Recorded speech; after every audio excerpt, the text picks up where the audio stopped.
നമ്മുടെ മുൻ ഉപപ്രധാനമന്ത്രിയായിരുന്ന ബി.ജെ.പിയുടെ സമുന്നത നേതാവ് എൽ.കെ. അദ്വാനിക്ക് ഭാരതരത്ന നൽകാൻ കേന്ദ്ര സർക്കാർ തീരുമാനിച്ചിരിക്കുന്നു.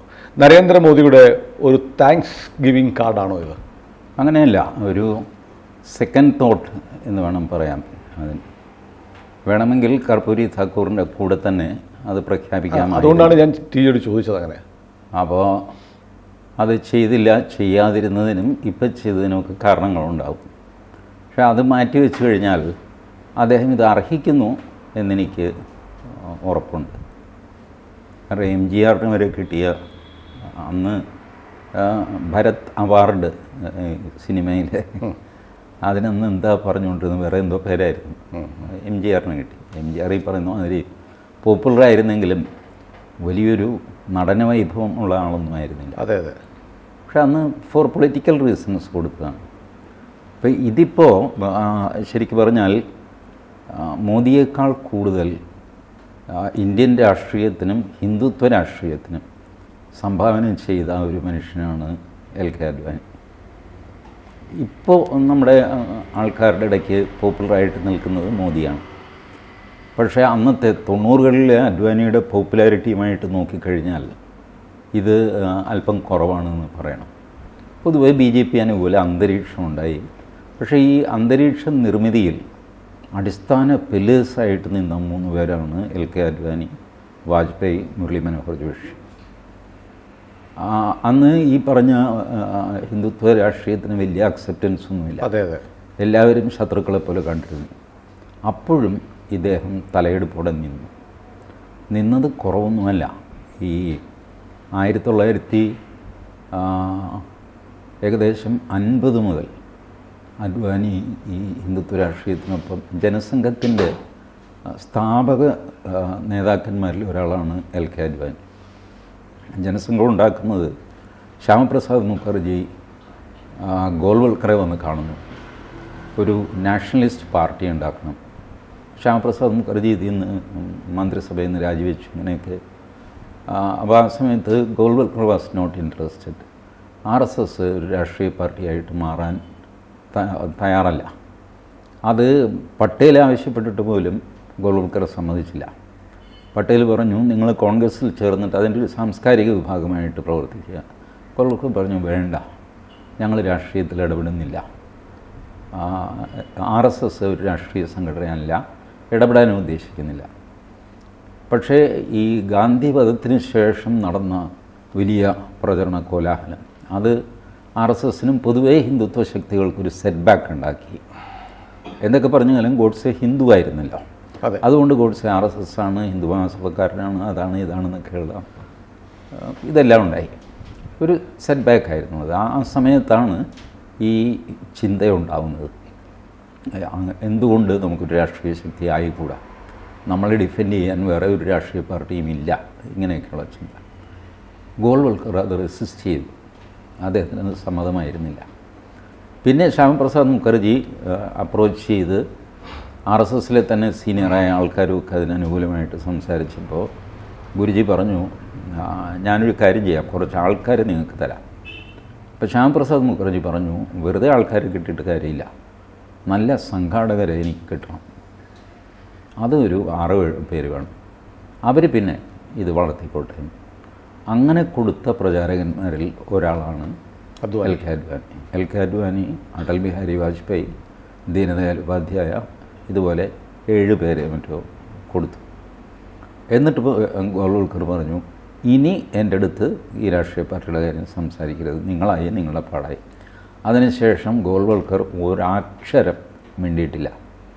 ജനസംഘം എന്ത് ചെയ്യുന്നോ, എവിടെ മത്സരിക്കുന്നു, ആരുമായിട്ട് കൂട്ടുകൂടും, ഒന്നും ചെയ്തിട്ടില്ല. പിന്നെ ഗോൾവൽക്കർ രംഗപ്രവേശം ചെയ്യുന്നത് ദീനദയാൽ ഉപാധ്യായ ട്രെയിനിൽ കൊല്ലപ്പെട്ട് മുഗൾസരായ് റെയിൽവേ സ്റ്റേഷൻ അനാഥനായിട്ട് കിടക്കുന്നു. ആ ശവശരീരം ആരോ തിരിച്ചറിയുന്നു. പിന്നെ അതിൻ്റെ ശവസംസ്കാരം ഇതൊക്കെ കഴിഞ്ഞപ്പോൾ ആ സമയത്ത് മാത്രമാണ് ഗോൾവൽക്കർ അവിടെ ആ സ്പോട്ടിൽ പോകുന്നത്. അന്നും അദ്ദേഹം രാഷ്ട്രീയ ഉപദേശമൊന്നും കൊടുത്തില്ല. ദീനദയാൽ ഉപാധ്യയ്ക്ക് ശേഷം ആരായിരിക്കണം, ഒന്നും ചെയ്തില്ല. അദ്ദേഹം വന്നു, ഇതിൽ പങ്കെടുത്തു, ശവസംസ്കാര ചടങ്ങിൽ പങ്കെടുത്തു, തിരിച്ചുപോയി. അപ്പോൾ അങ്ങനെ RSSൽ നിന്ന് ഉപേക്ഷിക്കപ്പെട്ട പ്രചാരകന്മാർ, രാഷ്ട്രീയ പാർട്ടിയിലേക്ക് കൊടുത്ത പ്രചാരകന്മാർ വല്ലപ്പോഴും വരികയൊക്കെ ചെയ്യും. ദീനദയാൽ ഉപാധ്യായ ഹിന്ദു സോഷ്യലിസ്റ്റ് എന്ന് ഗോൾവൽക്കർ പരിഹസിച്ച് വിളിക്കുമായിരുന്നു. ഒരിക്കൽ കയറി വന്നു കഴിഞ്ഞപ്പോൾ ദാ വരുന്നു ഹിന്ദു സോഷ്യലിസ്റ്റ് എന്ന് പറഞ്ഞ് കളിയാക്കിയിരുന്നു. കാരണം ഗോൾവൽക്കർ ഈ സോഷ്യലിസം എന്നൊക്കെ പറഞ്ഞ് തട്ടിപ്പിൽ അദ്ദേഹത്തിന് ഒട്ടും വിശ്വാസം ഉണ്ടായിരുന്നില്ല. പക്ഷേ ദീനദയാൽ ഉപാധ്യായ ഒരു പൊളിറ്റിക്കൽ സ്ട്രാറ്റജി എന്നുള്ള നിലയ്ക്ക് സോഷ്യലിസ്റ്റുകളെ കൂടെ കയ്യിലെടുക്കാനായിട്ട് റാം മനോഹർ ലോഹ്യയുമായിട്ട് സൗഹൃദമൊക്കെ സ്ഥാപിച്ചിട്ട് ഹീ ക്ലിക്ഡ്. 1967 ആയപ്പോൾ അവിടെ മന്ത്രിസഭയുണ്ടാക്കി സംയുക്ത വിധായകർ. കമ്മ്യൂണിസ്റ്റ് പാർട്ടിയെയും സോഷ്യലിസ്റ്റ് പാർട്ടികളെയും ചേർത്തിട്ട് ദീനദയാൽ ഉപാധ്യായ മിനിസ്ട്രി ഉണ്ടാക്കി. അതായിരുന്നു അദ്ദേഹത്തിൻ്റെ സംഘടനാ സാമർഥ്യം. ബട്ട് RSSൽ വന്നു കഴിയുമ്പോൾ ഗോൾവൽക്കർ ഇങ്ങനെ കളിയാക്കുകയൊക്കെ ചെയ്യും. ആ മന്ത്രിസഭകളും ഗോൾവൽക്കർ പ്രതീക്ഷിച്ച പോലെ തന്നെ 1.5 വർഷമൊക്കെ കഴിഞ്ഞപ്പോൾ ഇതൊക്കെ ഉരുണ്ട് വീണു. ബട്ട് ദീനദയാൽ ഉപാധ്യായ ഇതിനൊരു പൊളിറ്റിക്കൽ ബേസ് ഉണ്ടാക്കി ഇൻറ്റഗ്രൽ ഹ്യൂമനിസം എന്നുള്ള തൻ്റെ തിയറി കൊണ്ടുവന്നു.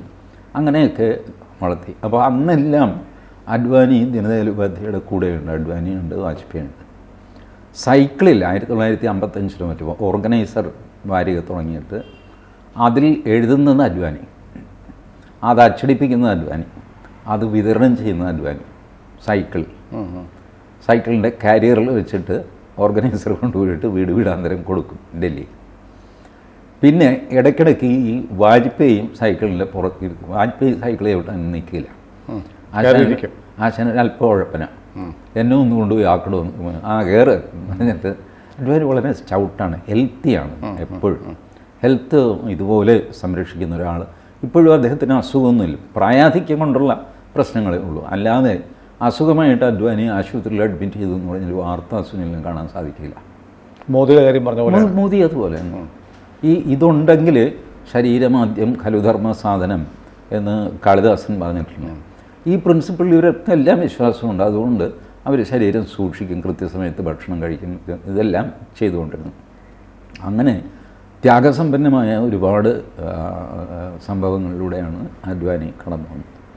ഈ കടന്നു വന്നു കഴിഞ്ഞിട്ട് ഈ രാമജന്മഭൂമി പ്രക്ഷോഭം കൊടുമ്പിരിക്കൊണ്ട് നിൽക്കുമ്പോൾ അന്നത്തെ തെരഞ്ഞെടുപ്പിൽ പൊതുവേ ഒരു ഇമ്പ്രഷനുണ്ടായി, അദ്വാനിയാണ് പ്രധാനമന്ത്രി സ്ഥാനാർത്ഥി BJPയുടെ. ഇതിങ്ങനെ വർദ്ധിച്ച് വന്നു കഴിഞ്ഞപ്പോൾ മുംബൈയിൽ വെച്ച് ആരോടും ആലോചിക്കാതെ അദ്വാനി ഒരു യോഗത്തിൽ പ്രസംഗിച്ചു, ഞങ്ങളുടെ പ്രധാനമന്ത്രി സ്ഥാനാർത്ഥി അടൽജി ആയിരിക്കും. അടൽജിക്ക് അത് ഇഷ്ടപ്പെട്ടില്ല. അടൽജി തുറന്ന് പറഞ്ഞു അദ്വാനിയുടെ അടുത്ത്, ആരോടും ആലോചിക്കാതെ നിങ്ങളെങ്ങനെ ഏകപക്ഷീയമായിട്ട് ഇങ്ങനെ, അത് നമ്മുടെ പാർട്ടിയുടെ സ്വഭാവമില്ല, മാത്രമല്ല എൻ്റെ പേര് പറയുമ്പോൾ മിനിമം എന്നോടെങ്കിലും ആലോചിക്കണ്ടേ.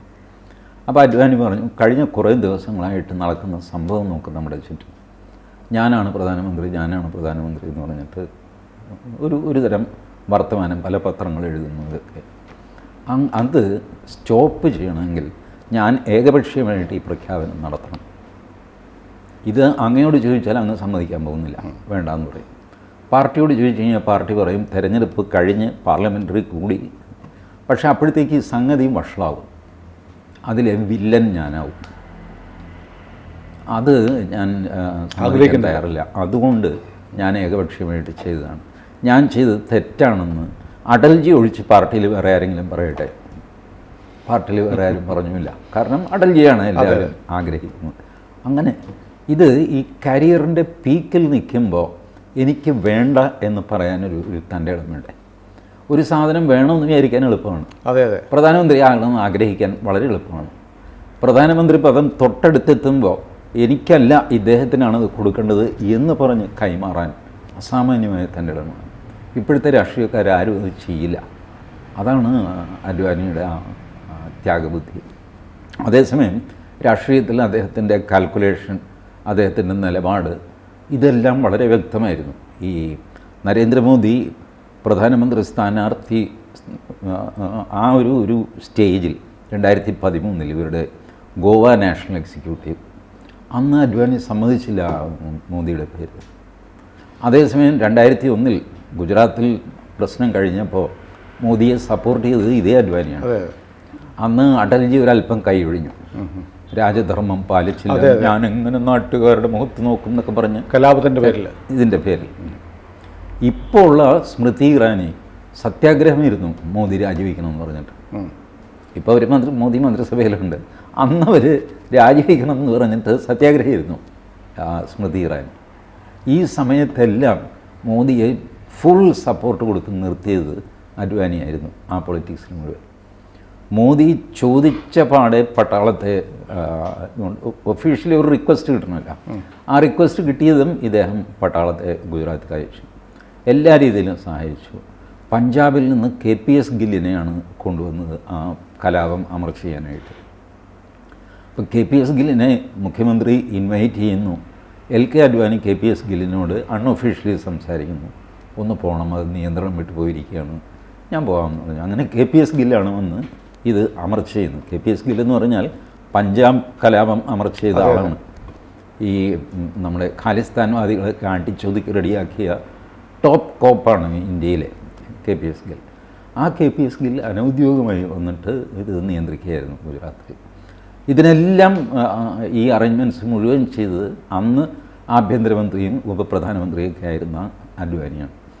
ഗോവ എക്സിക്യൂട്ടീവിൽ ഇദ്ദേഹം ഒരു പൊളിറ്റിക്കൽ ഡിസിഷൻ എടുത്തു, നോ, മോദി അല്ല ആകേണ്ടത് എന്ന് പറഞ്ഞിട്ട്. അദ്ദേഹത്തിന് മനസ്സിലേതെങ്കിലും ഉണ്ടാകും, അല്ലെങ്കിൽ അദ്ദേഹം തന്നെയാണ് സ്യൂട്ടബിൾ, ഒരു തേർഡ് ചാൻസ്.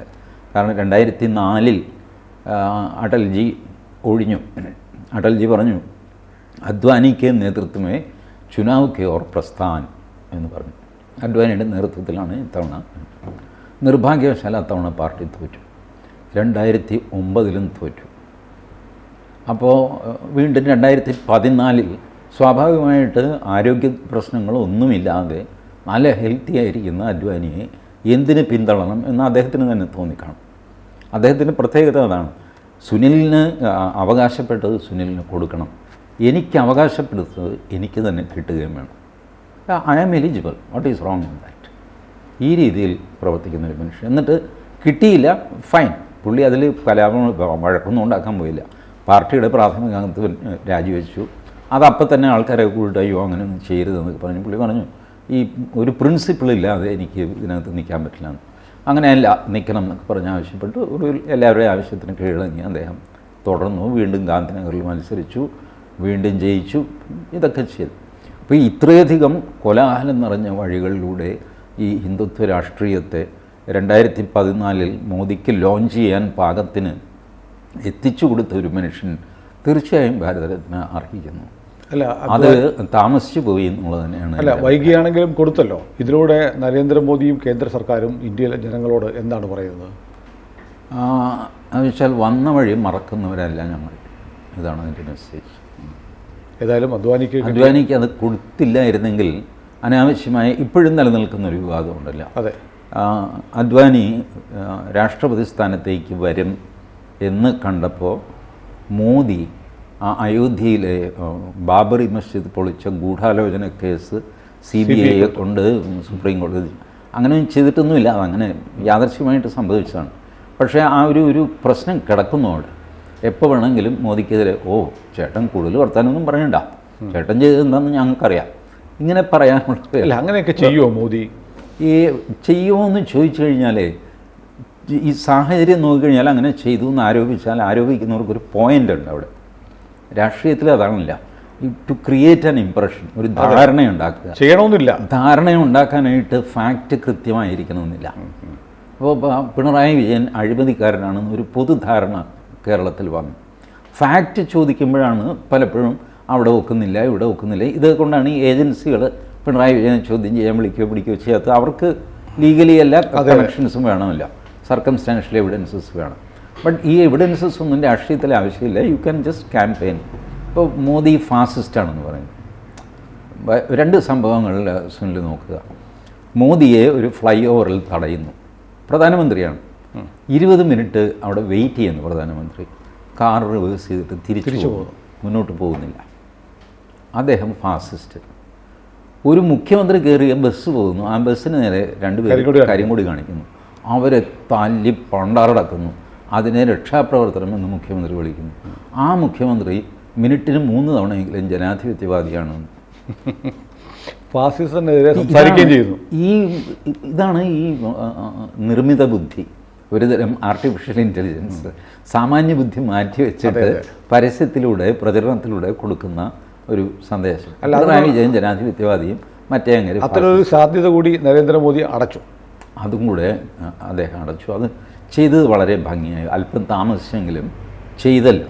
അതെ അതെ, ഏതായാലും അർഹിക്കുന്ന അംഗീകാരം തന്നെയാണ്. ദേർസയായ തൊവി ദുരുസ്തായ എന്ന് ഹിന്ദിയിൽ പറയും. താമസിച്ചെങ്കിലും വളരെ ഭംഗിയായിട്ട് വന്നു. ലേറ്റ് ആയാലും ലേറ്റസ്റ്റ് ആയിട്ട് വരണം. ലേറ്റസ്റ്റ് ആയിട്ട്. കൂടുതൽ വാർത്തകളും വിശേഷങ്ങളും നിങ്ങളിലേക്ക് എത്താൻ ABC മലയാളം സബ്സ്ക്രൈബ് ചെയ്യുക, ബെൽ ബട്ടണും അമർത്തുക.